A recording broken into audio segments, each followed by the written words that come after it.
You know, I think it's been way too long since I made a review of an RPG Maker game. Let's change that.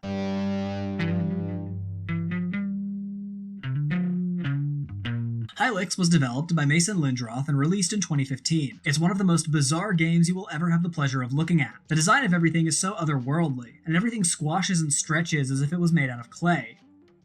Probably because it was. I picked this game up because of its presentation, and then dropped it like an hour later. I don't remember the exact thoughts going through my head at the time, but I recall being kinda overworked at school. It was pretty close to finals after all. Additionally, I wasn't jiving with the story, and I was getting frustrated fighting these ghost enemies in the graveyard area, so I left the game with a pretty negative opinion towards it. So for the past year, I just let it sit in my library, collecting the digital equivalent of dust. However, since starting this YouTube channel, I've been mulling over the idea of giving this game another chance. After getting some encouragement from my friends over on Discord, I said, screw it, let's try this again, and reinstalled the game. So did my opinion change? Keep watching, you'll find out eventually.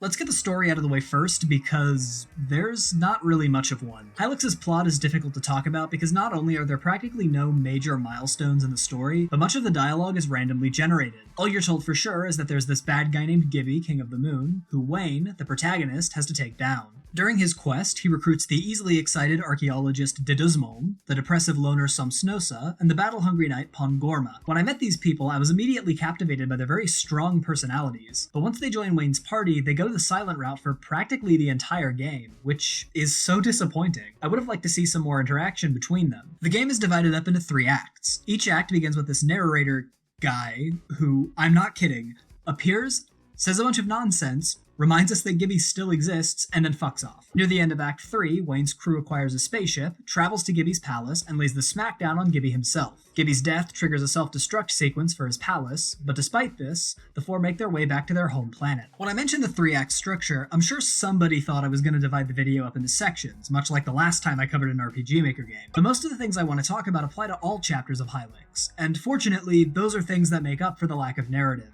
Hylics is filled to the brim with bizarre dialogue. It's kind of the game's MO. As stated previously, most lines are randomly generated, and while that came at the cost of a detailed, character-driven story, in return, we get lines like these. The beast's pain will dance, but theory avenges a theory. Who dances his vessel of chemical, scaly blue prison? Let's extrude jelly, remarkiplier. I also appreciate the little bits of comedy scattered here and there. At Wayne's house, there's this suitcase in the living room, and with this being an RPG Maker game, I immediately walked over and opened it, only to be greeted with the greatest line in gaming history. It's your life savings. You got 53 bucks. I talked about the visuals earlier, but I still have some more to say on them. Hylics is one of those games where every little area is so interesting to just exist in. The main reason I pushed forward in the game is because I wanted to see what kind of cool stuff I could find. And make no mistake, there's a lot of cool stuff to find. Clubs, graveyards, laboratories, all of them populated by some of the strangest characters and creatures you'll ever see in a video game. I'm happy to report that each area feels very distinct too, as a lot of RPG Maker games have areas that feel rather samey. It always annoys me when something is described as all style, no substance, because it implies that style itself isn't substantive, which is dumb. Style can absolutely make an otherwise average experience far more entertaining, especially in video games. If Hylics didn't look the way it did, not only would I never have purchased it, but it would have been significantly more boring. There's a surprising amount of interactivity in the world as well. I spent way too long building sandcastles in the Afterlife Beach, trying to fill every single tile possible. I also spent a lot of time in the club, trying to play music on the guitar. It wasn't good music, mind you, but I had fun making it, and that's what's more important at the end of the day. When it comes to music, I'd be lying if I said I could recall any of the songs by memory, but they certainly fit the game well. A lot of the overworld themes use these really nice guitar riffs, like the song for Wayne's house. It's very comforting.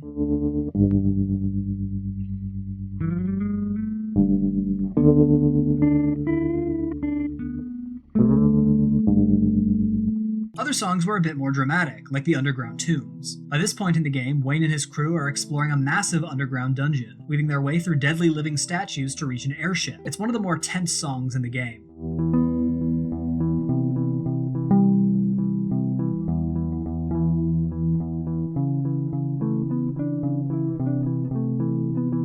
But if you want to hear some real wild tunes, give the battle themes a listen. These songs kick ass. I love electric guitars, and they were used wonderfully here.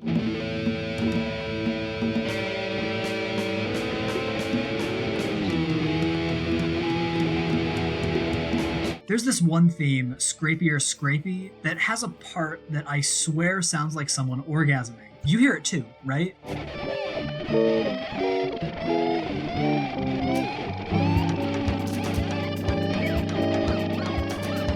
Speaking of battles, let's talk about combat. Hylics utilizes a turn-based fighting system. You have 2 stats for each party member, Flesh and Will, which are your HP and MP meters respectively. Entering combat provides 4 different options for engaging with enemies: attacking, guarding, special moves, and using things. Those first 2 are fairly self-explanatory, but the others are worth talking about in more detail. Special moves, also known as skills, are abilities that can be used during battle at the cost of will. You can find them inside these televisions around the overworld. They'll always provide the exact same moves to all of the characters, so by the end of the game, everyone should have the same set of skills, excluding the default ones that they come with. Unfortunately, when you get a new party member, the skills granted from the TVs don't transfer over to them instantly. If you want every character to have every ability, and make no mistake, you do, you'll have to revisit each TV whenever you recruit a new party member. Very annoying stuff. This did not bring me joy. Hylics is fucking hard, and you're gonna get your teeth kicked in if you come underprepared. I was somewhat annoyed by how frequently I was dying at the beginning, but as I played more, I grew to appreciate it. I've played countless RPG Maker games where I was able to make my way to the end by spamming the attack button over and over again while occasionally using a healing item, and they're never fun. This game is designed in such a way that doing this is impossible. Some of the first encounters you'll run into are these cone cultists at the Dismold's archaeological site. If you fight them by spamming the attack button, you'll lose the fight because these cone statues will put the blindness debuff on all your characters, which reduces your accuracy significantly. However, if you cast the Mystic Meat spell, you'll be immune to the status effects for the next 3 turns, giving Wayne's crew a fighting chance to win the encounter. The first thing I had to learn when playing through Hylics was to not shy away from using special attacks. Aside from the previously mentioned difficulty, there are plenty of opportunities to replenish your will,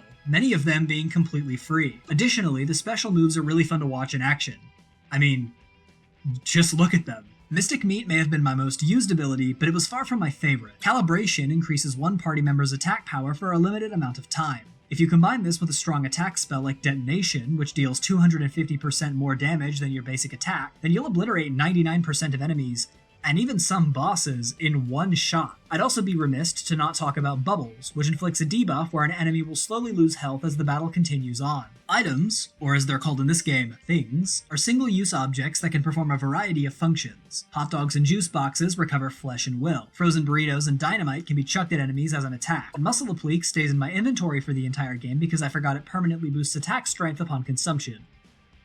Whoops. Whenever enemies are defeated, Wayne and his crew don't gain experience points. Instead, they acquire meat. When you die in Hylics, you don't get sent back to the title screen. Instead, you get sent to this afterlife area with a meat grinder, where you can deposit all the meat in your inventory to permanently increase flesh for all characters in your party. This isn't a bad system inherently, but the problem in this game is that the characters you encounter later in the journey will have less flesh for the rest of the adventure. This was especially bad for Pongorma, who was recruited quite a while after the others, so he had far less health and, as such, kept dying on me during combat. My solution was to equip him with the Berry Shield, which greatly increases flesh for whoever wears it. While I'm glad I had this option, since it gave him a fighting chance, I had to remove an accessory that made his attacks more powerful. Now listen, I'm not opposed to having trade-offs for swapping items in RPGs. My problem is that I only had to do this because I put in the effort to maintain my party members up to that point by giving them all the meat I could. Despite its faults, I do love the combat here. It was the highlight of my time with this game. It's both visually appealing and intellectually stimulating, both of which are qualities I look for in turn-based combat. When it comes to RPG Maker, it doesn't get much better than this.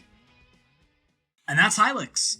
After finally giving it a complete playthrough, I can say that my opinion has changed pretty drastically. I actually had a lot of fun playing this again. Though it lacks an interesting story, Hylics makes up for it with thoughtful gameplay and visuals that have me bewitched. I could definitely see myself booting this up again for another run, especially considering its short length. In 2020, Mason released Hylics 2, which, as you've probably guessed, is a direct sequel to what I just reviewed. I've never played it, you tend not to try out sequels when you didn't like the first game, but I'm certainly eyeing it up now. Maybe I'll do a review of it someday. Could be fun. This one certainly was.